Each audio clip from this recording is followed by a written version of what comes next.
Here's more wrestling news for January 3rd, 2022.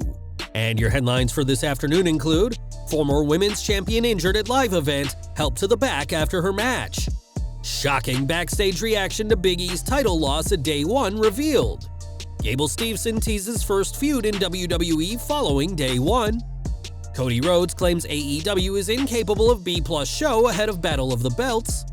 Wrestling legend details conversations with AEW president Tony Khan. Becky Lynch lays down the challenge to WWE Hall of Famer. WWE makes major change to all pay-per-views from now on, and more. We're kicking off today with Sasha Banks, who competed at a recent live event in Fayetteville against Charlotte Flair. What followed was a hard-hitting contest for the SmackDown Women's Championship, which Flair ultimately retained, but what happened after the bell had the crowd concerned. As soon as the match came to an end, Banks appeared to be injured, and the referee threw up the X sign, indicating that she needed immediate attention by WWE's medical personnel. On Twitter, fans tried to figure out what caused Banks to get injured, and one person suggested that a poor-looking backbreaker, in which Banks' leg was out of place, may have been the reason for her injury. After that move, Flair went for the cover, but Banks kicked out, but didn't move at all after the 2 count. Post-match, Banks was helped to the back by a referee and another individual as the fans looked on, worried for the boss's condition. With Roman Reigns testing positive, Drew McIntyre out with a neck injury, and Toni Storm departing WWE last week, the last thing WWE needs is for another SmackDown superstar to be unavailable. Thankfully, Banks later tweeted that she's doing good and thanked the fans for their love as always. With the Royal Rumble coming up, hopefully Banks can avoid a similar injury, as she's a massive name WWE can promote on the road to WrestleMania 38. When Brock Lesnar won his 9th World Championship at Day 1, it came at the expense of Big E, who'd held the WWE title since September. Not long after the match, fans criticized WWE's handling of Big E's title reign, something that fans had been wanting to see for years, and this opinion was also shared within the company.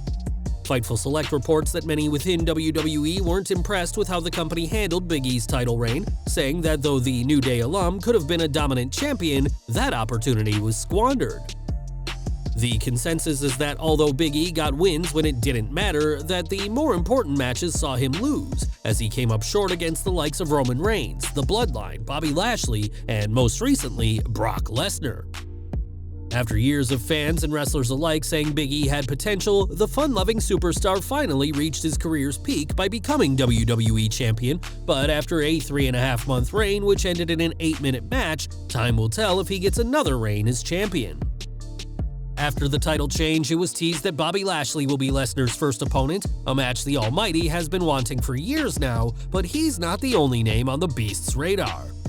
On Twitter, Raw signing and Olympic gold medalist Gable Steveson shared a photo from his front row seat at the Day 1 pay-per-view and made it clear that he's got his sights set on becoming WWE Champion. In the past, Steveson has been very open about Brock, calling the Beast Incarnate a massive influence on his decision to sign with WWE instead of other companies like AEW.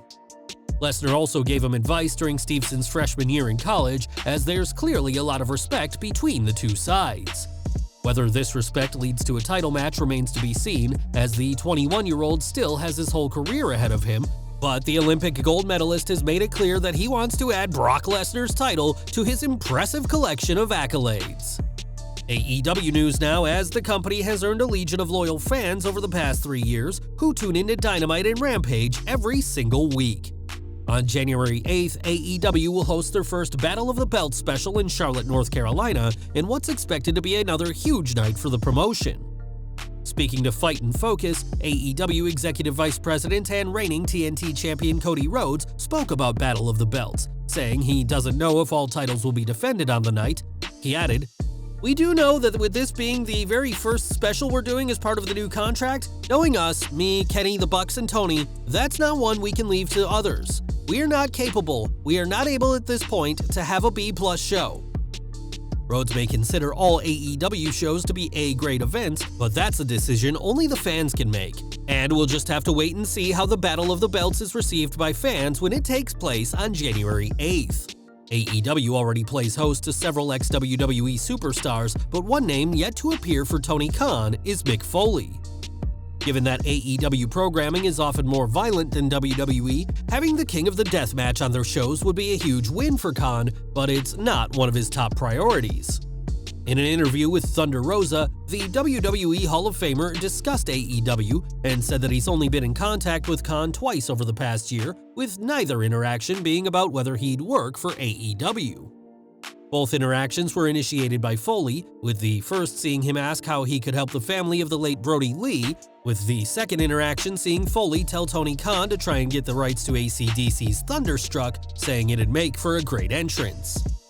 Perhaps Foley will one day work for AEW, as Khan definitely has the capital to make the hardcore legend an offer, but for now, the three-time former WWF champion isn't under the contract of Tony Khan. Back to WWE Day 1 as Raw Women's Champion Becky Lynch retained her title last Saturday, defeating Liv Morgan in an intense match. Lynch's win wasn't the only big moment for WWE's women's division, however, as Day 1 also saw the return of Beth Phoenix, who appeared during her husband Edge's match with The Miz, nullifying Maurice at ringside. Like Lynch, the Glamazon is no stranger to dominant title reigns herself, and on Twitter, the Raw Women's Champion laid down the challenge, asking Phoenix if she wants to fight sometime.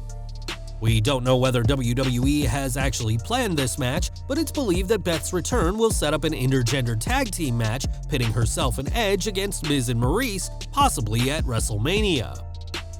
With the two-night show still months away, Beth will need to do something other than feud with The Miz and Maurice if WWE wants to keep her on TV, and a brief feud with the Raw Women's Champion could be exactly what the Glamazon needs.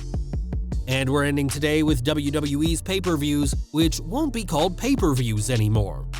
In one of the biggest rebrands in years, WWE now believes the phrase pay-per-view is outdated, especially as very few fans actually pay for one screening of an event and instead use the WWE Network or Peacock for their monthly shows.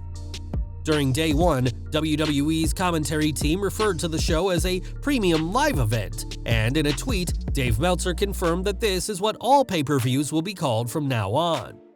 Interestingly, this is the second time a rebrand has seen a WWE show be called a live event, as this is also how house shows are now referred to, as WWE believes the house show term causes fans to have low expectations of the untelevised event.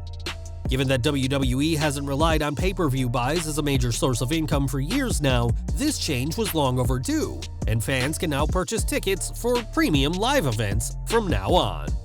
Well guys, that's our news for today. Please share your comments below. Also hit the like button, subscribe to our channel, and hit the bell icon to receive all notifications. And as always, thanks for watching.